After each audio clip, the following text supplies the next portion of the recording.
बिस्मिल्लाहिर्रहमानिर्रहीम। मैं हूं आपका मेज़बान मोहम्मद हमजा गिलानी और आप देख रहे हैं प्रोग्राम फोकस। आज प्रोग्राम फोकस में हम गुफ्तगू करेंगे कराची स्टॉक मार्केट के हवाले से। कारोबारी हफ्ते का पहला रोज था। कराची स्टॉक मार्केट का आगाज तो ग्रीन जोन से हुआ, लेकिन इख्तिताम रेड जोन से हुआ। क्या वजूहात हैं, इस पर गुफ्तगू होगी इस प्रोग्राम में। करेंसी मार्केट के हवाले से अगर मैं बात करूं तो इंटरबैंक में डॉलर महंगा, ओपन मार्केट में डॉलर महंगा। क्या वजह है, क्यों हो रहा है ये महंगा मुस्तकिल, इस हवाले से आज प्रोग्राम में हमारी गुफ्तगू होगी। इसके अलावा मलेशियन ट्रेड डेलीगेशन आइंदा हफ्ते पाकिस्तान आएगा, कराची चैम्बर ऑफ कॉमर्स के वफ्द से मुलाकात करेगा। 18 रुकनी वफ्द कराची चैम्बर ऑफ कॉमर्स में आकर B2B मीटिंग करेगा और तजारत की नई राह हमवार ज़रूर होगी। इस मीटिंग के ये पॉइंट्स हैं और इस प्रोग्राम में इस हवाले से भी गुफ्तगू की जाएगी। सबसे अहम मामला है इस वक्त मुश्तरका डेवलपमेंट फ़ंड का क़याम। ये मुश्तरका डेवलपमेंट फ़ंड क्या है, इसके क़याम के बाद क्या मौशी इस्लाहात हो पाएंगी, इस हवाले से हुकूमत पाकिस्तान ने जो पॉलिसी तरतीब दी है इससे मुस्तक़बिल में क्या फ़वाइद हासिल होंगे, इसके क्या असरात मुरतब होंगे बिजनेस सेक्टर्स पर, और मुश्तरका डेवलपमेंट फ़ंड का क़याम अगर इंतहाई ज़रूरी है तो इसमें इतनी ताख़ीर क्यों हुई, इस हवाले से इस प्रोग्राम में गुफ्तगू की जाएगी।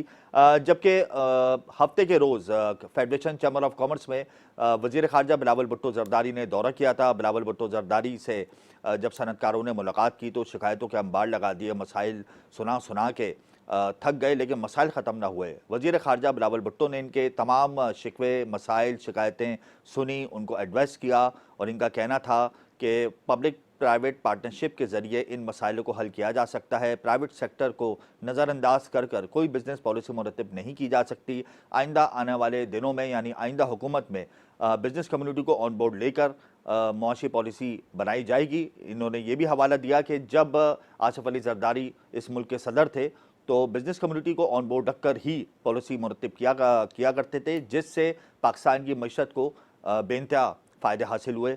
लेकिन बहरहाल फेडरेशन चैम्बर ऑफ कॉमर्स में जब ताजरों से इन्होंने मुलाकात की, सनतकारों से मुलाकात की तो बहुत खुशगवार माहौल था और बहुत अच्छी इन्होंने तजावीज़ दी और बिलावल भुट्टो ने उनको कहा है कि हम आपके मसाइल जितने भी हैं उनको वज़ीर आज़म के सामने रखेंगे और जितना रिलीफ हो सकेगा आपको देंगे।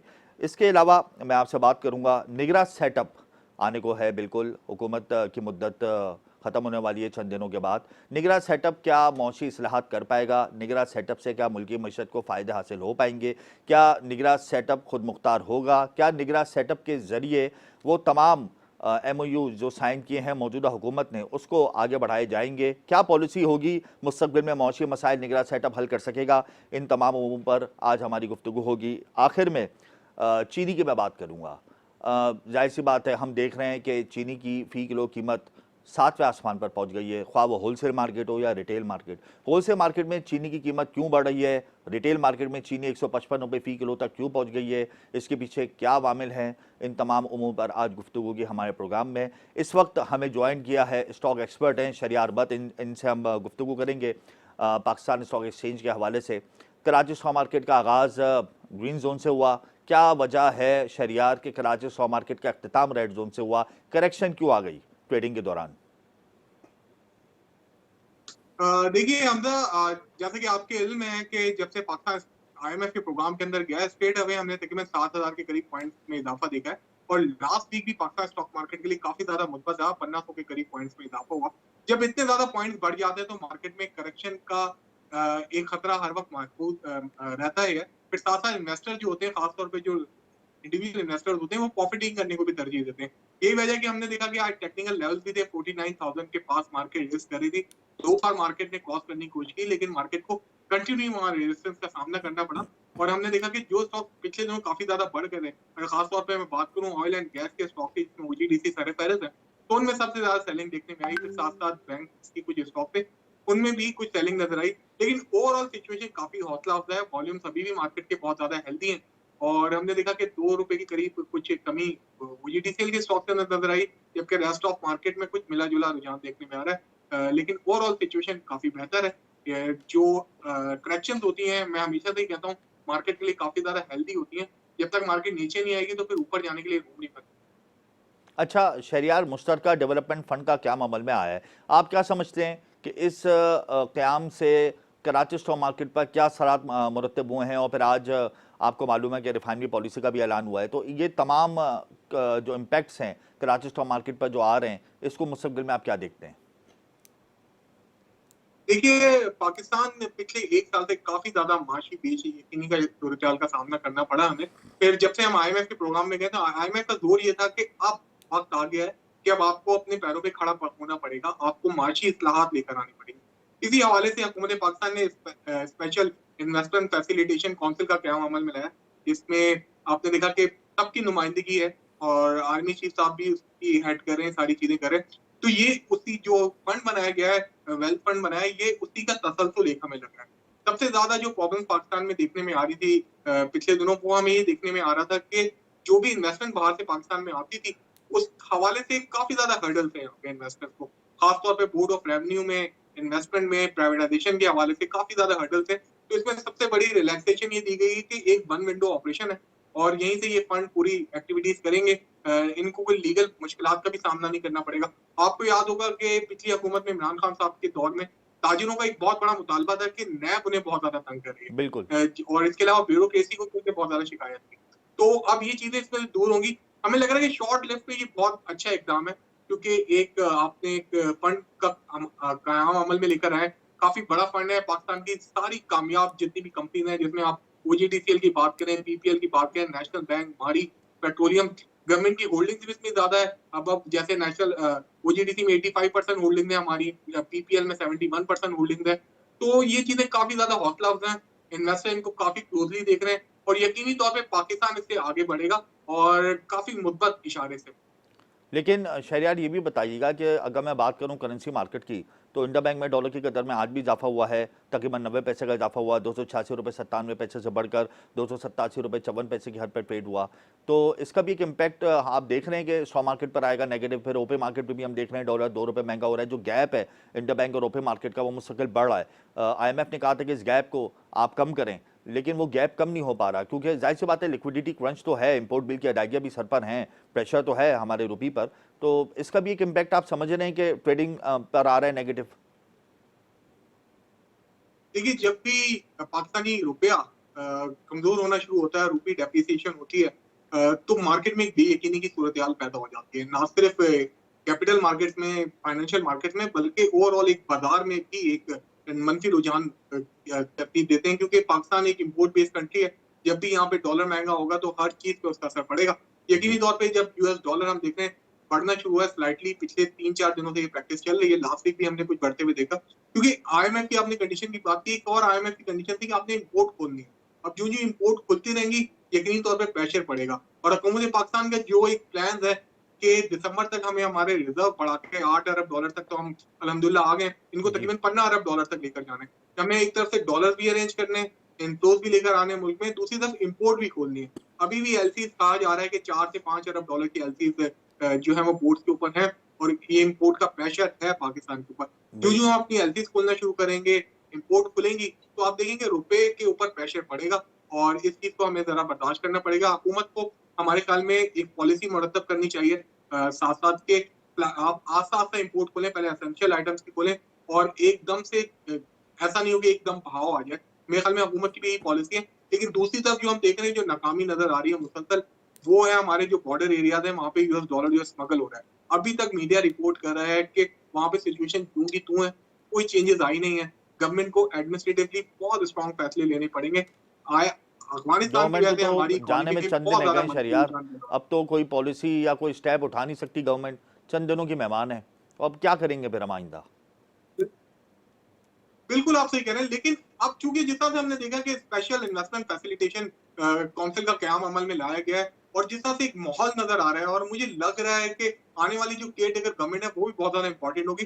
अब पाकिस्तान में कोई भी हुकूमत आ जाए, उसको ये जो मईशत के हवाले से कोई छेड़छाड़ नहीं कर सकेगी और एक बिल्कुल। रोड मैप है जिसको हमारे इदारे लेकर चल रहे हैं, उसको सबको फ़ॉलो करना पड़ेगा और अल्लाह करे कि इसी तरह से हो और ये चीज़ें इस तरह से चलती रहें। बहुत शुक्रिया शहरयार, आपने हमें आगाह किया और इसमें कोई दो राय नहीं कि कोई भी गवर्नमेंट आ जाए, कोई भी सेटअप आ जाए, मईशत का जो स्ट्रक्चर है उसमें अब कोई गुंजाइश नहीं है कि उसके अंदर रद्दोबदल की जाए, क्योंकि जो एक प्लान्स या जो एक लाइन ड्रॉ की गई है वो बहुत बेहतर है। इसमें कोई दो राय नहीं कि रिफाइनरी सेक्टर की पॉलिसी हो गई हो या रेगोटिक का मामला हो गया हो या ग्रीन एनर्जी का मंसूबा हो, रिफाइनरी का मंसूबा हो या फिर इक्तसादी ज़रई मंसूबा हो, ये तमाम मंसूबे अगर इसी तरीके से आइंदा आने वाली हुकूमतें इसको कैरी ऑन करें, बैरूनी सरमाकारी का तसलसल भी बहाल रहेगा, जो बिज़नेस कम्युनिटी है उसका एतमाद भी बढ़ेगा, लेकिन जो इंडस्ट्रियलिस्ट है उसको तहफ़्फ़ुज़ात अपनी जगह है, क्योंकि ज़ाहिर सी बात है इस वक्त पाकिस्तान में ऑल टाइम इंटरेस्ट रेट है, काइबर रेट ज़्यादा है, जिसकी वजह से सनतों का चलना बहुत मुश्किल है। इस हवाले से सनतकारों के लिए कोई बेहतर पॉलिसी मुतारिफ करानी होगी आइंदा दिनों में, इसमें कोई दो राय नहीं कि अगर हमने सनतकारों को रिलीफ नहीं दिया तो हमारा एक्सपोर्ट टारगेट बहुत ज़्यादा डिस्टर्ब होगा। जो हमने देखा गुज़िश्ता साल का हमने अपना एक्सपोर्ट टारगेट मिस किया, तो आइंदा आने वाले दिनों में हमें हर सूरत इंडस्ट्रियलिस्ट को रिलीफ देना होगा, पॉलिसी मुतारिफ करानी होगी, खा वो बिजली टैरिफ में हो या इंटरेस्ट रेट के हवाले से हो। हमारे साथ आइएगा, गुफ्तगू का सिलसिला जारी रहेगा। यहाँ वक्त हुआ है एक ब्रेक का।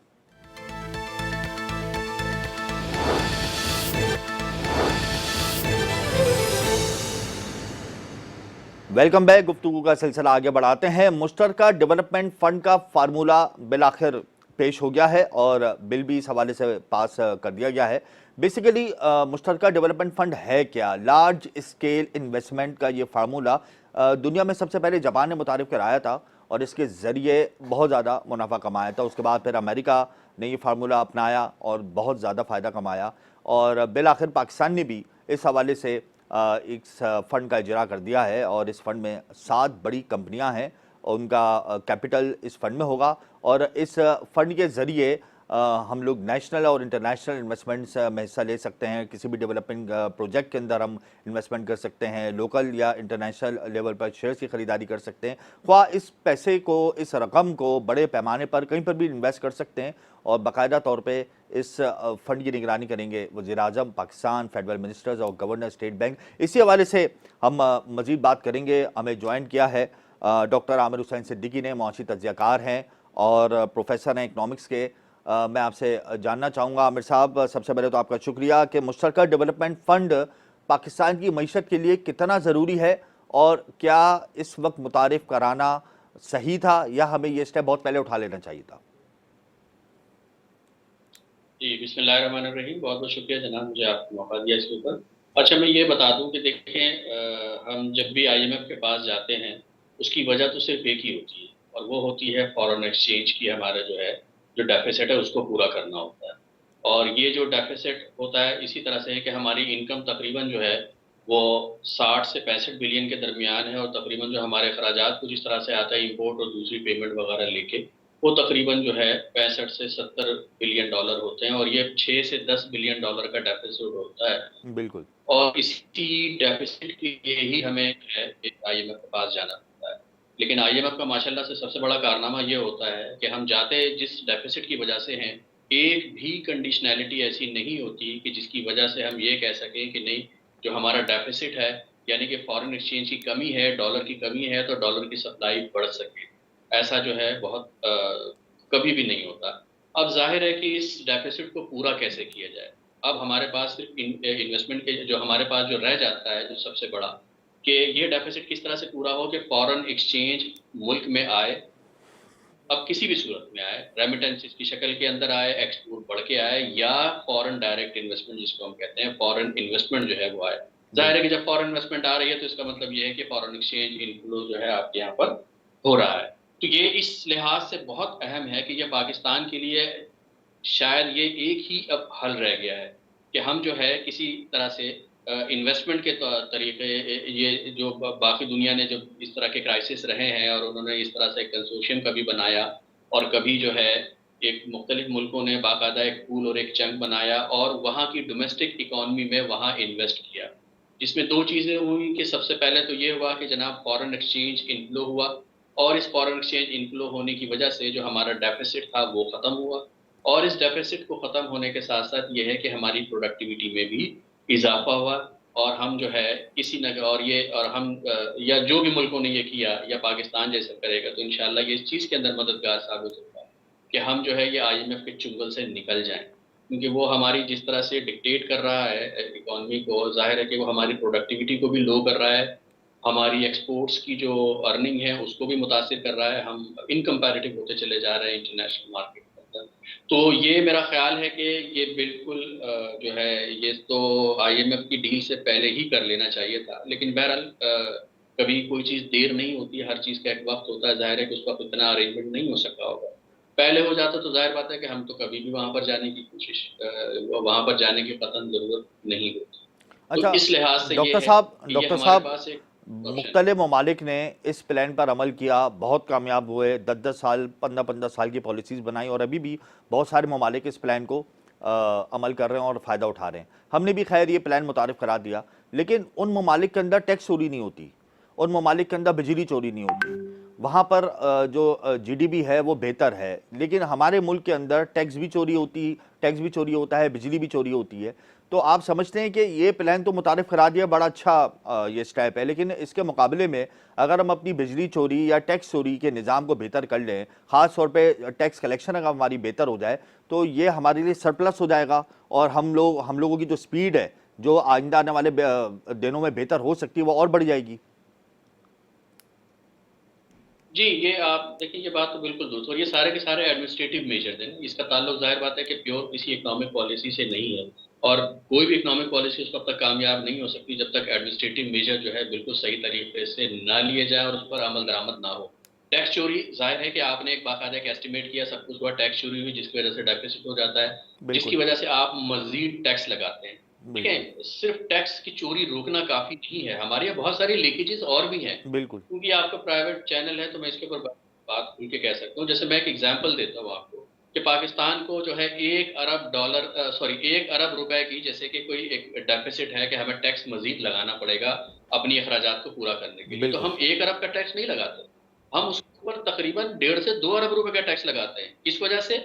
सबसे पहली वजह तो ये है कि टैक्स लगाने से वो चीज़ महँगी हो जाएगी तो उसकी डिमांड में थोड़ा-सा फ़र्क आता है। ज़ाहिर है कि उसको भी कवर करना है, तो इस वजह से ज़्यादा टैक्स लगाते हैं। फिर प्लस ये है कि जो इतने सारे मुफ्तखोरे जो हमने पाले हुए हैं यहाँ पर, कि इतने सारा जो है गवर्नमेंट जो फ्री में पेट्रोल जो है बाँट रही है, सिर्फ़ न सिर्फ़ गाड़ियों के लिए बल्कि उनके जो है जनरेटर्स के लिए, फ्री की बिजली है, फ्री की गैस है।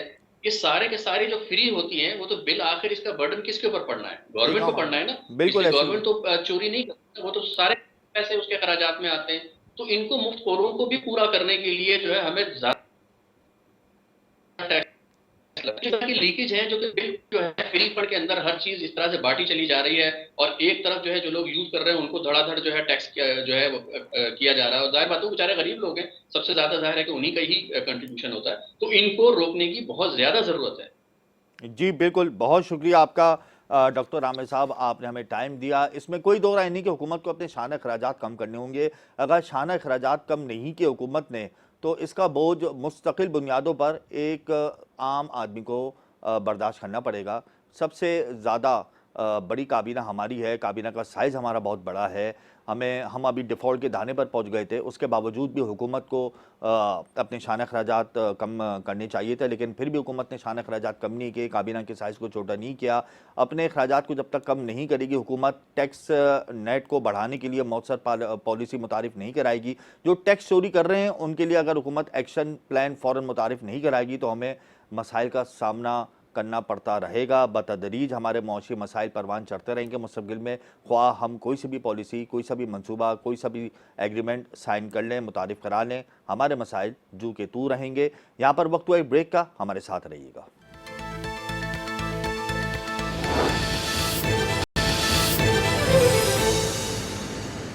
Welcome back. गुफ्तगू का सिलसिला आगे बढ़ाते हैं। निगरा सेटअप मुल्की मईशत के लिए कैसा साबित होगा? आइंदा आने वाले दिनों में निगरा सेटअप का ऐलान होने वाला है। क्या निगरा हुकूमत मौची इस्लाहात कर पाएगी? मुस्तक़बिल में मौची मसाइल कैसे हल हो सकेंगे? क्या IMF की ईमा पर निगरा सेटअप तैयार होगा? इन तमाम पॉइंट्स पर हमें ज्वाइन किया है डॉक्टर शाहिदा वजारत ने, सीनियर मौची तज्ज़ियाकार हैं, उनसे मैं इस हवाले से गुफ्तगू करूँगा। अस्सलाम वालेकुम डॉक्टर शाहिदा वजारत, कैसी हैं आप? वालेकुम अस्सलाम जी। अल्लाह के अच्छा, डॉक्टर साहिबा, निगरा सेटअप मुल्की मईशत के लिए कितना सूदमंद साबित होगा? ख़ास तौर पे हमारे सामने जो मौशी मसाइलों का अंबार लगा हुआ है, क्या निगरा सेटअप उसको कम कर पाएगा या इन मसाइल में आप इजाफा देख रही हैं? देखिए, डिपेंड करता है कि निगरां सेटअप में कौन लोग होंगे। मैंने आज ही ये कहा है कि देखिए, निगरां सेटअप नहीं बल्कि एक इस वक्त कौमी हुकूमत बननी चाहिए, जिस किस्म के गंभीर हालात हैं पाकिस्तान के। अब इसका सारा दारोमदार इस बात पे है कि इस निगरां सेटअप या नेशनल गवर्नमेंट में कौन लोग होंगे। आप देखिए कि 90 की दहाई से हम IMF के प्रोग्राम्स में ना वो हैं, नथी हुए हैं। और आप देखिए कि जब से ही हमारी मईशत का बिल्कुल तबाह हाल हो गई है। और अगर ये जो निगरान सेटअप आ रहा है जिसमें जिस किस्म की अफवाहें हैं कि इसमें IMF और वर्ल्ड बैंक के पाकिस्तानीज होंगे जो उनके लिए काम कर रहे हैं या कर चुके हैं, तो जाहिर है फिर तो इन हमारे मसाइल और बढ़ जाएंगे। क्योंकि आप देखिए कि 90 की दहाई से जब पाकिस्तान IMF के पास नहीं जाता था इतना ज्यादा, तो पाकिस्तान एक बहुत खुशहाल मुल्क था। मगर जब से 1988 से जब से पाकिस्तान ने IMF के साथ ज्यादा पैसे मतलब कर्जे लेना शुरू किए, तो हमारा आज ये हाल हो गया है। और अगर इस वक्त जब पाकिस्तान इतने अपने क्रिटिकल जंक्चर पे है, और अगर इस वक्त भी हमने लाके एक IMF की और वर्ल्ड बैंक के पाकिस्तानियों की हुकूमत कायम कर दी, तो जाहिर है इस मुल्क की मईशत के लिए, इस मुल्क की सियासत के लिए और हर लिहाज से ये पाकिस्तान के लिए बहुत ही ज्यादा खतरनाक होगा। और मैं समझती हूँ कि इस वक्त खुदा न खास्ता पाकिस्तान का शिराजा बिखर सकता है।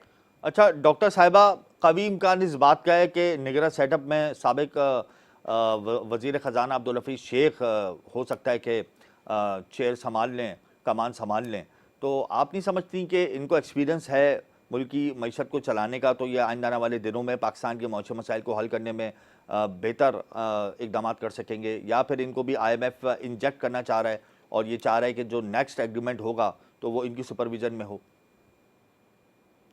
देखिए, इनको तजर्बा तो बहुत है पाकिस्तान में। ये किसी न किसी हैसियत में 90 की दहाई से या तो फाइनेंस मिनिस्टर या प्रोविंशियल गवर्नमेंट में फाइनेंस मिनिस्टर या फेडरल गवर्नमेंट में फाइनेंस मिनिस्टर।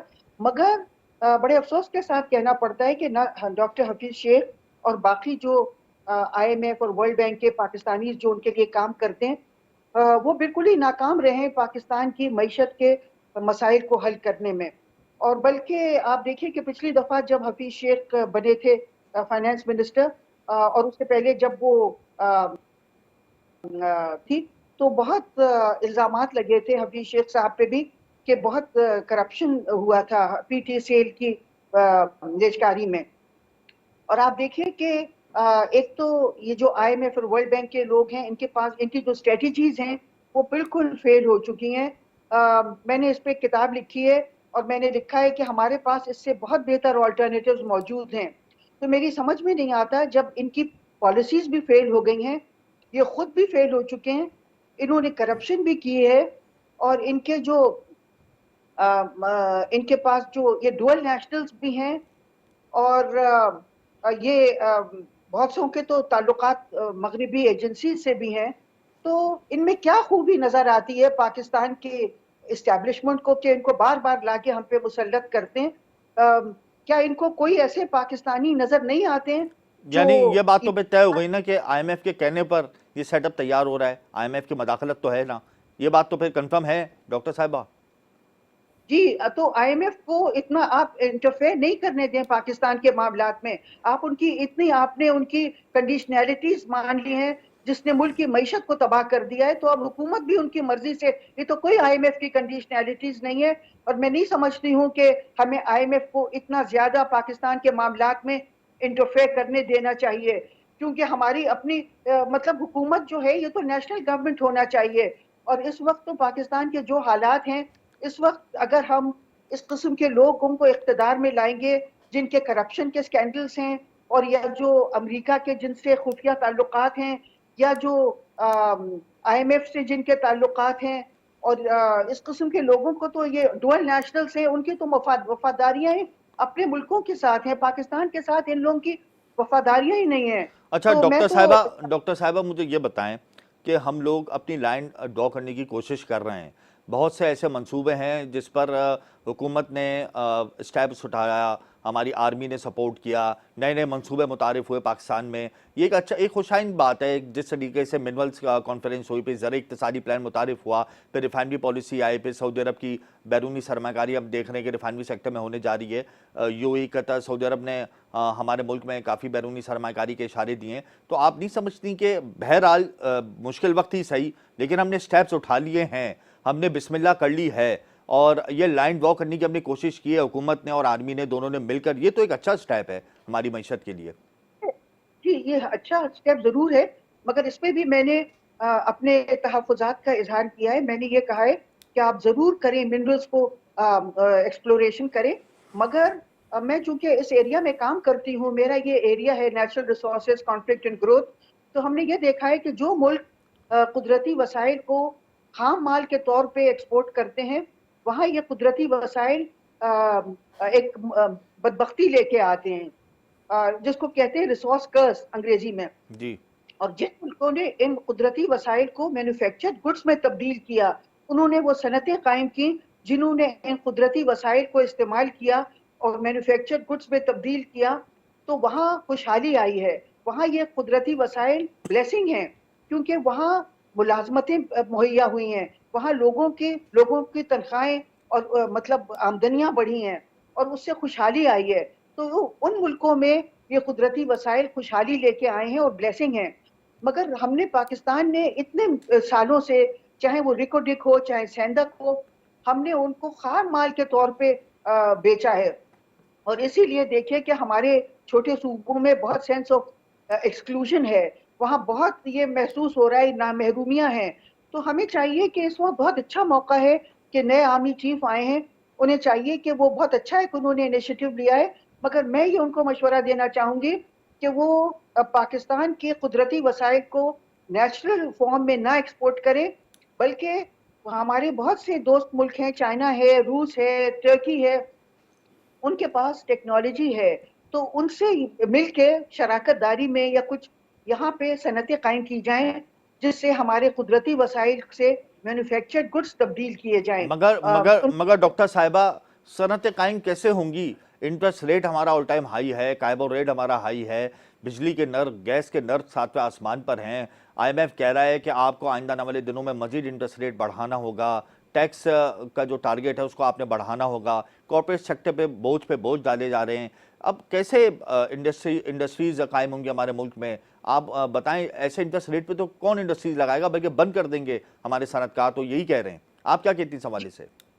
आपने बिल्कुल सही कहा कि जो मौजूदा इंडस्ट्रीज हैं वो भी बंद हो रही हैं, क्योंकि पाकिस्तान में इस वक्त जो इंटरेस्ट रेट है वो दुनिया का सबसे हाईएस्ट इंटरेस्ट रेट पाकिस्तान में है। जी। मगर देखिए, मैंने एक किताब लिखी है ऑल्टरनेटिव टू द आईएमएफ, और उसमें मैंने बताया है कि ये जो इतना ज्यादा हाई इंटरेस्ट रेट है और जो बाकी पॉलिसीज हैं, जो आईएमएफ की कंडीशनैलिटीज हैं, वो सब पाकिस्तान के लिए बहुत उनके मनफी असरात हैं, और उनके सारे जो मस्बत असरात हैं वो उन मुल्कों के लिए हैं जो मुल्क आईएमएफ और वर्ल्ड बैंक में जो मेजॉरिटी शेयर होल्डर्स हैं, उनके लिए हमने पॉलिसीज बनाई है। हमारी सारी पॉलिसीज से वो मुस्तफीद हो रहे हैं और पाकिस्तान का बहुत नुकसान हो रहा है, पाकिस्तान की सनतें बंद हो रही हैं। अच्छा पाकिस्तान के डॉक्टर लोग, साहिबा, आखिर में ये बता दें कि क्या हम इस साल एक्सपोर्ट का टारगेट अचीव कर पाएंगे? क्या हम इस साल रेमिटेंसेस का टारगेट अचीव कर पाएंगे? क्या हम इस साल इन्फ्लेशन को कम कर पाएंगे? ये मुख्तसर आप मुझे बता दें। देखिए, अगर हम इसी तरह आईएमएफ की प्रोग्राम्स पर चलते रहे और हम आईएमएफ की कंडीशनैलिटीज को मानते रहे, तो बिल्कुल नहीं कर पाएंगे। क्योंकि आप देखिए कि आईएमएफ ने बिजली के निर्ख हर वक्त बढ़ते जाते हैं, पेट्रोल के निर्ख हर वक्त बढ़ते जाते हैं, गैस के बढ़ते जाते हैं, उससे हमारी कॉस्ट ऑफ डूइंग बिजनेस बढ़ जाती है। और आप देखिए कि जब पेट्रोल के निर्ख बढ़ते हैं तो उससे फिर बिजली के निर्ख भी बढ़ जाते हैं, फिर इंटरेस्ट रेट इतनी ज्यादा कर दी है। और जैसे ही हमारे ये कीमतें बढ़ती हैं तो ये कहा जाता है कि अब कीमतें इतनी बढ़ गई हैं, तो अब as an anti inflationary measure अब इंटरेस्ट रेट बढ़ाई जाए। मतलब हालांकि मैंने इन्फ्लेशन रेट भी हमारा कम नहीं होगा, जो बातें की जा रही हैं सरकार की जानिब से कि हम महंगाई को मैंने कंट्रोल कर लेंगे, ऐसा नहीं होगा कुछ भी। जी, मैंने 12 कहा है कि हम इंटरेस्ट रेट बढ़ाने से हमारा इन्फ्लेशन रेट कम नहीं होता है बल्कि बढ़ जाता है। और हमने जो ये इंटरेस्ट रेट को बढ़ाते हैं, ये उन मुल्कों के लिए सही है जहां इन्फ्लेशन डिमांड पुल फैक्टर्स की वजह से हो रहा हो, मगर पाकिस्तान में जो इन्फ्लेशन है वो कॉस्ट पुश फैक्टर्स की वजह से है, क्योंकि हम पेट्रोल की कीमतें बढ़ाते हैं, हम बिजली की कीमतें और गैस की कीमतें बढ़ाते हैं, तो इसलिए हमारा कॉस्ट पुश इन्फ्लेशन है। और इसलिए लेंडिंग रेट और इंटरेस्ट रेट को बढ़ाने से हमारे इन्फ्लेशन पे कोई फर्क नहीं पड़ता है, बल्कि वो और बढ़ जाता है। तो हमें जब तक हम IMF के प्रोग्राम पे रहेंगे हम कुछ भी नहीं कर पाएंगे, हमारी सारी सनतें बंद हो जाएंगी। और मैंने जब ये बारहा कहा है कि हमारे पास इससे बेहतर ऑल्टरनेटिव्स मौजूद हैं। पाकिस्तान का जो असली मसला है वो इकोनॉमिक नहीं है। पाकिस्तान के जो माशी मसाइल हैं वो हम 5-6 महीने में हल कर सकते हैं बहुत आसानी के साथ।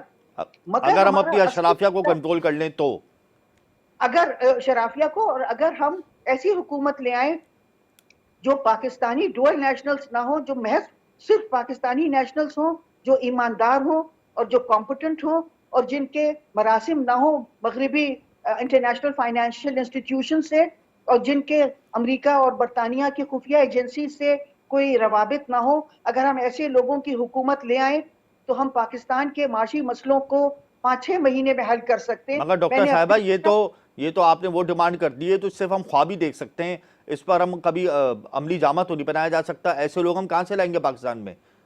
जी, ऐसे लोग मौजूद हैं, आप उनकी तरफ देखना नहीं चाहते। ऐसे बहुत से लोग मौजूद हैं, मुल्क के अंदर हैं, मगर आप उनको बिल्कुल नजरअंदाज करके आप बाहर के फॉरेन एजेंट्स को, टाउट्स को, इंटरनेशनल फाइनेंशियल इंस्टीट्यूशंस के लोगों को, और जो करप्शन में, जिनको कहते हैं करप्शन के खिलाफ इतना चिल्लाते पुकारते हैं, और फिर एक बहुत ही करप्ट इंसान को लाके बैठा देते हैं।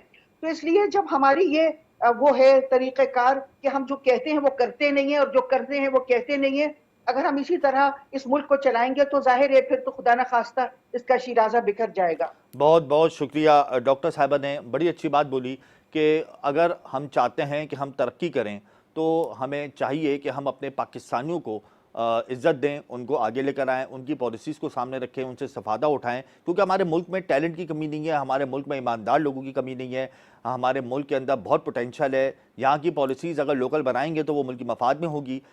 तमाम पॉइंट्स आज इस प्रोग्राम में डिस्कस हुए, निगरान सेटअप के हवाले से, मुश्तरका डेवलपमेंट फ़ंड के हवाले से, चीनी की कीमत रिकॉर्ड सतह पे पहुँच गई है, इस हवाले से हमने आपको अपडेट दे दी। करेंसी मार्केट में डॉलर आज भी कम हुआ, स्टॉक मार्केट पॉजिटिव के साथ नेगेटिव बंद हुई। ओवरऑल हमने आपको तमाम अपडेट्स दी हैं और यही अपडेट्स का सिलसिला अगले प्रोग्राम तक जारी रहेगा। हमें इजाज़त दीजिए। अल्लाह हाफिज़।